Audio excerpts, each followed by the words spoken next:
जय पीरांडी, जय बाबा मुराद शाह जी। आर के वीडियो में आपका स्वागत है। अगर आप चैनल पर नए हैं तो वीडियो को लाइक और शेयर जरूर करें और चैनल को सब्सक्राइब भी कर लें ताकि आपको हमारी वीडियो का नोटिफिकेशन मिल जाए। आज की कहानी में हम आपको बताएंगे कि पीरों और फकीरों की बात ना मानना और लालच करना कितना बुरा होता है। तो चलिए वीडियो शुरू करते हैं। बहुत समय पहले की बात है, एक कस्बे में नासिर नाम का एक नौजवान रहता था। वह अल्लाह के करम से एक अच्छे परिवार में जन्मा था, लेकिन उसके दिल में हमेशा बुराई और गलत काम करने का ख्याल रहता था।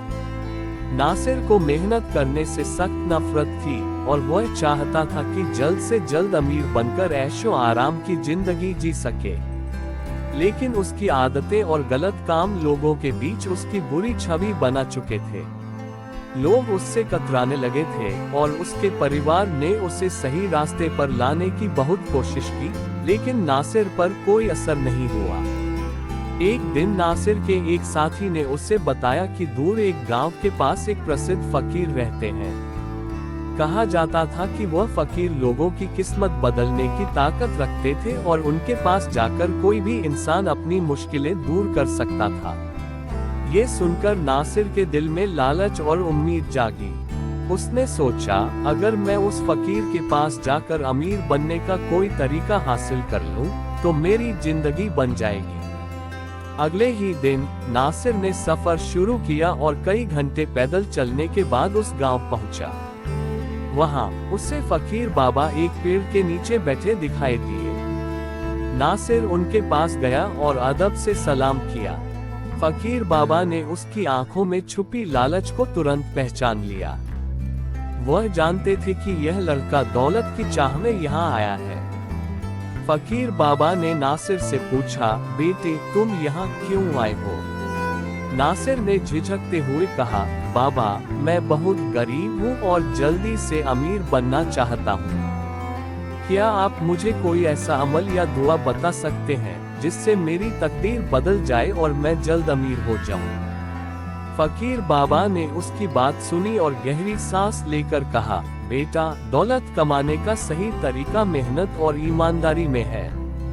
अगर तुम खुदा पर भरोसा करके मेहनत करोगे तो तुम्हें बरकत जरूर मिलेगी। लेकिन नासिर को यह जवाब बिल्कुल पसंद नहीं आया। उसने सोचा कि बाबा भी वही बातें कर रहे हैं जो हर कोई करता है। उसने फकीर बाबा से कहा, बाबा मुझे मेहनत नहीं करनी है। मैं सिर्फ वह तरीका जानना चाहता हूँ जिससे मैं बिना ज्यादा मेहनत किए अमीर बन सकूं।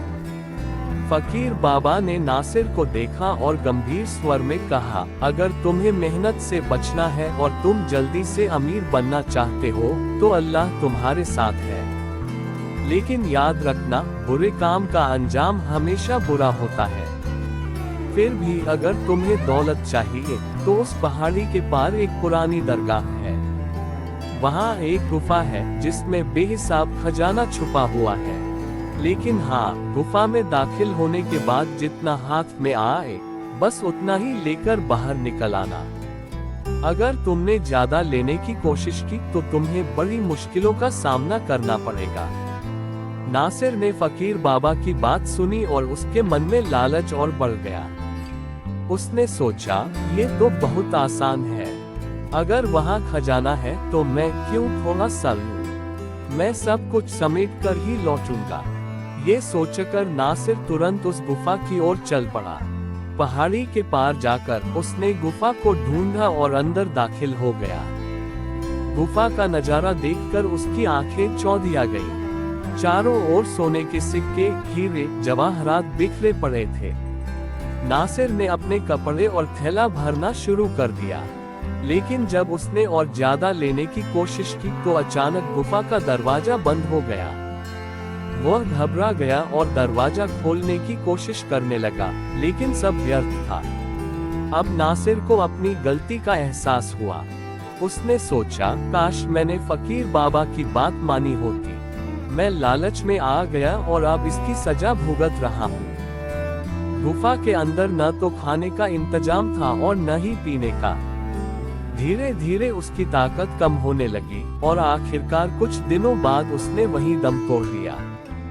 उसके मरने के बाद भी गुफा का खजाना वहीं का वहीं रहा, लेकिन उसे हासिल करने वाला कोई नहीं था। नासिर ने अपनी बेईमानी और लालच के कारण अपनी जान गंवा दी। इस कहानी से हमें ये सीख मिलती है कि बुरे कर्म और लालच का अंजाम हमेशा बुरा ही होता है। पीरों और फकीरों का संदेश हमेशा यही होता है कि मेहनत, ईमानदारी और सब्र के रास्ते पर चलो, तभी खुदा की रहमत तुम पर बरसेगी। अगर नासिर ने मेहनत और ईमानदारी का रास्ता चुना होता तो उसकी जिंदगी भी सुखमय हो सकती थी। ये कहानी हमें बताती है कि लालच और गलत रास्तों से कभी भी